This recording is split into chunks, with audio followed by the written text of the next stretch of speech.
what these things have in common, you see, is that kids will take a chance. You know, if they don't know, they'll have a go. Am I right? They're not frightened of being wrong. Now, I don't mean to say that being wrong is the same thing as being creative.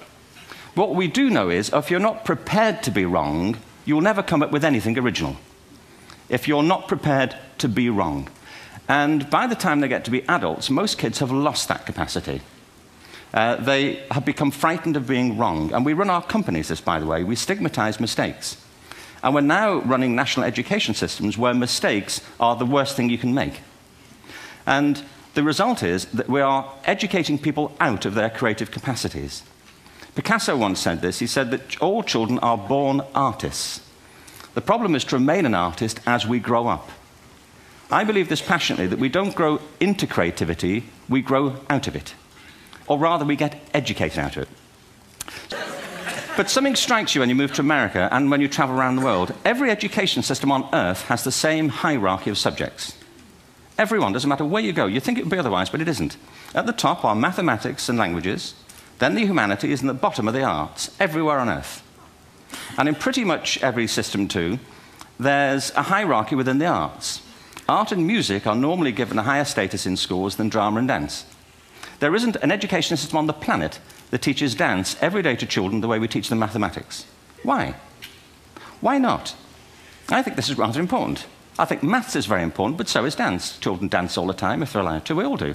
We all have bodies, don't we? You know, did I miss a meeting? I mean, I think... Truthfully, what happens is, as children grow up, we start to educate them progressively from the waist up. And then we focus on their heads, and slightly to one side.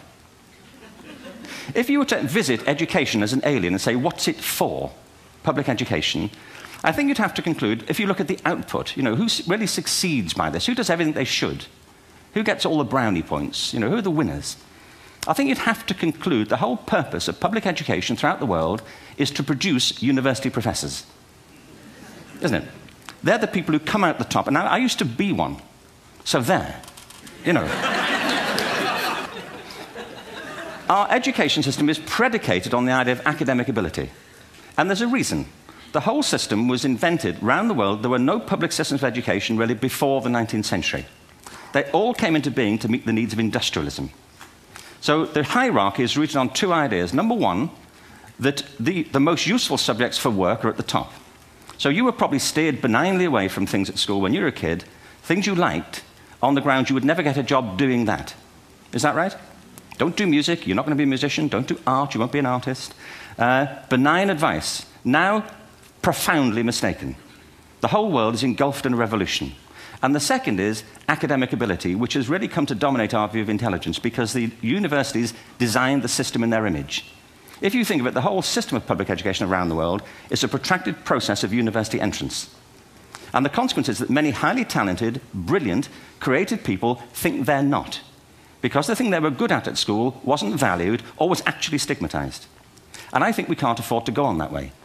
In the next 30 years, according to UNESCO, more people worldwide will be graduating through education than since the beginning of history. More people. And it's the combination of all the things we've talked about, technology and its transformational effect on work, and demography and the huge explosion in population. Suddenly, degrees aren't worth anything. Isn't that true? When I was a student, if you had a degree, you had a job. If you didn't have a job, it's because you didn't want one. And I didn't want one, frankly. So, but now, kids with degrees are often heading home to carry on playing video games. Because you need an MA, where the previous job required a BA, and now you need a PhD for the other. It's a process of academic inflation, and it indicates the whole structure of education is shifting beneath our feet. We need to radically rethink our view of intelligence. We know three things about intelligence. One, it's diverse. We think about the world in all the ways that we experience it. We think visually, we think in sound, we think kinesthetically, we think in abstract terms, we think in movement. Secondly, intelligence is dynamic. If you look at the interactions of a human brain, as we heard yesterday from a number of presentations, intelligence is wonderfully interactive. The brain isn't divided into compartments. In fact, creativity, which I define as the process of having original ideas that have value, more often than not, comes about through the interaction of different disciplinary ways of seeing things. I'm doing a new book at the moment called Epiphany, which is based on a series of interviews with people about how they discovered their talent. I'm fascinated by how people got to be there. It's really prompted by a conversation I had with a wonderful woman who most people have never heard of. She's called Gillian Lynn. Have you heard of her? Some have. She's a choreographer, and everybody knows her work. She did Cats and Phantom of the Opera. She's wonderful. I used to be on the board of the Royal Ballet in England, as you can see. And anyway, Gillian and I had lunch one day. I said, how'd you get to be a dancer? And she said it was interesting. When she was at school, she was really hopeless. And the school in the 30s wrote to her parents and said, we think Gillian has a learning disorder. She couldn't concentrate. She was fidgeting. I think now they'd say she had ADHD. Wouldn't you? But this was the 1930s, and ADHD hadn't been invented, at this point, so it wasn't an available condition. people weren't aware they could have that. Anyway, she went to see this specialist. So this oak-panelled room, and she was there with her mother, and she was led and sat on this chair at the end, and she sat on her hands for 20 minutes while this man talked to her mother about all the problems Gillian was having at school. And at the end of it, because she was disturbing people, her homework was always late and so on, little kid of 8, in the end, the doctor went and sat next to Gillian and said, Gillian, I've listened to all these things that your mother's told me. I need to speak to her privately. So he said, wait here, we'll be back. We won't be very long. And they went and left her. But as they went out the room, he turned on the radio that was sitting on his desk. And when they got out the room, he said to her mother, just stand and watch her. And the minute they left the room, she said she was on her feet, moving to the music. And they watched for a few minutes, and he turned to her mother, and he said, Mrs. Lynn, Gillian isn't sick. She's a dancer. Take her to a dance school. I said, what happened? He said, she did. I can't tell you how wonderful it was. We walked in this room, and it was full of people like me.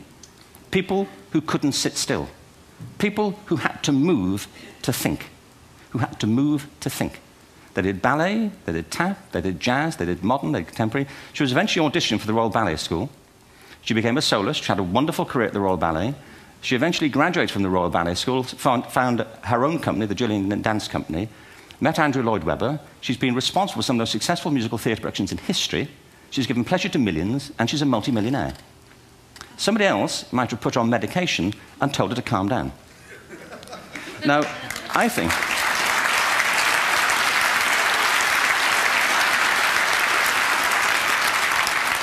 What I think it comes to is this. Al Gore spoke the other night about ecology and the revolution that was triggered by Rachel Carson.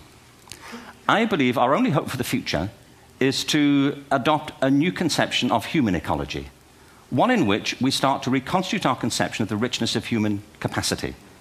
Our education system has mined our minds in the way that we've strip-mined the earth for a particular commodity, and for the future, it won't serve us. We have to rethink the fundamental principles on which we're educating our children.